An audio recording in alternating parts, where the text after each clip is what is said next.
Di sebuah desa terpencil bernama Ciptarasa, yang dikelilingi oleh hutan belantara yang luas dan lebat, hidup seorang pemuda bernama Arga. Ia adalah anak sulung dari seorang petani miskin. Meskipun hidup sederhana, Arga dikenal sebagai pemuda yang bersemangat, pekerja keras, dan selalu ingin tahu. Ia sering membantu ayahnya di ladang, tetapi di sela-sela pekerjaannya, ia senang mendengarkan cerita-cerita legenda yang diceritakan oleh kakeknya. Hutan di sekitar desa itu adalah sumber berbagai kisah misteri. Ada yang mengatakan bahwa hutan itu dihuni oleh roh penjaga. Ada pula yang meyakini bahwa di dalamnya tersembunyi harta karun legendaris. Namun, satu peringatan yang selalu diulang oleh para tetua desa adalah bahwa hutan itu bisa menjadi perangkap bagi mereka yang tamak. Tidak ada yang kembali dengan selamat jika hatinya dipenuhi ketamakan, ujar kakek Arga suatu malam sambil menatap api unggun. Cerita itu terus melekat di hati Arga. Ia sering bermimpi tentang harta itu bukan untuk dirinya sendiri, tetapi untuk membantu desa yang miskin. Desa Ciptarasa sering dilanda kekeringan, sekolah anak-anak hanya berupa gubuk reot, dan banyak keluarga yang kesulitan makan. Arga ingin mengubah itu semua. Pada suatu pagi yang cerah, di pasar desa, Arga mendengar seorang lelaki tua yang sedang bercerita kepada kerumunan orang. Harta karun itu nyata, katanya dengan suara pelan tapi penuh keyakinan. Tapi hanya mereka yang berhati tulus yang akan menemukannya. Hutan tidak akan memaafkan mereka yang tamak. Kata-kata itu menyalakan semangat dalam diri Arga. Ia memutuskan bahwa ia akan menjadi orang pertama yang menemukan harta itu dan membawanya kembali untuk desanya. Dengan tekad bulat, ia mulai mempersiapkan perjalanannya. Bekal yang ia bawa sangat sederhana. Sebilah pisau kecil, sebotol air, beberapa potong roti kering, korek api, sebuah kompas yang diberikan ayahnya, dan peta kasar yang ia gambar berdasarkan cerita-cerita dari penduduk desa sebelum matahari terbit. Keesokan harinya, ia berpamitan kepada keluarganya dan melangkah masuk ke dalam hutan belantara. Hutan itu lebih indah daripada yang ia bayangkan, tetapi juga lebih menyeramkan. Pohon-pohon menjulang tinggi, menutupi langit dengan kanopi hijau yang tebal. Cahaya matahari hanya bisa masuk melalui celah-celah kecil di antara dedaunan.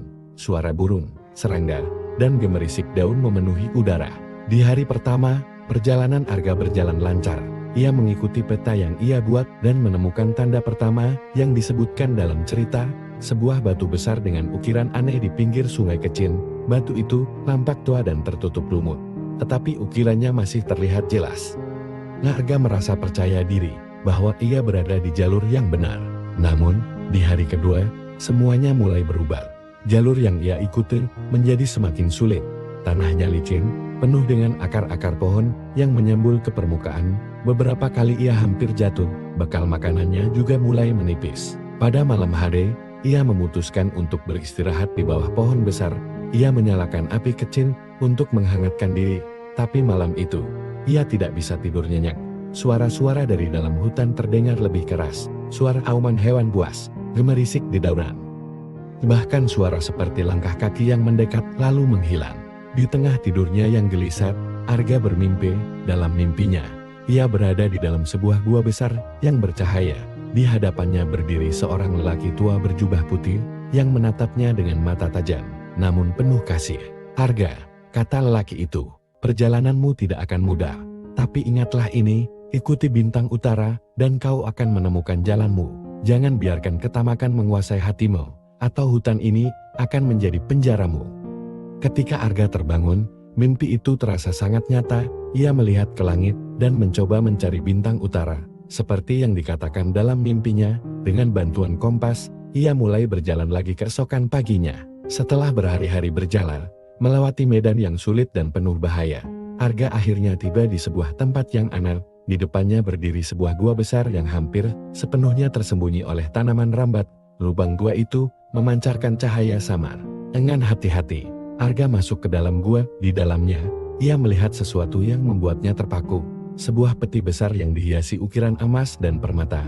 Peti itu dikelilingi oleh lingkaran batu dengan ukiran-ukiran yang menceritakan kisah para pencari harta sebelumnya.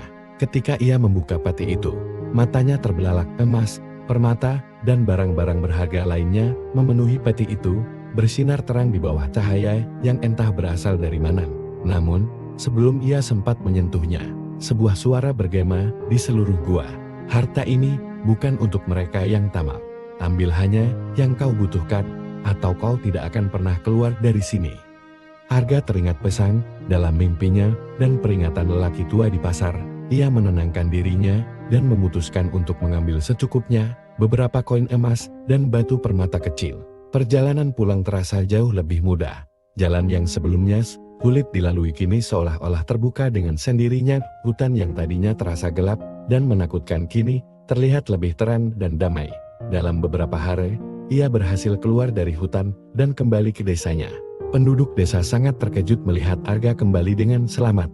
Ketika ia menunjukkan emas dan permata yang ia bawa, mereka tidak percaya bahwa itu nyata. Namun, Arga tetap rendah hati. Ia tidak menggunakan harta itu untuk dirinya sendiri, sebaliknya. Ia membaginya untuk membangun desa, memperbaiki rumah-rumah penduduk, membangun sekolah, menggali sumur, dan membeli alat-alat pertanian. Kisah Arga menjadi legenda di desa Ciptarasa. Banyak yang mencoba meniru perjalanannya, tetapi tak ada yang berhasil kembali. Penduduk percaya bahwa hutan itu memiliki kekuatan mistis yang hanya menerima mereka yang berhati tulus. Arga sendiri hidup dengan damai hingga akhir hayatnya, dikenang sebagai pahlawan yang membawa harapan bagi desanya. Kisahnya menjadi pelajaran bagi semua orang bahwa kekayaan sejati bukanlah tentang harta, tetapi tentang bagaimana kita menggunakannya untuk kebaikan bersama.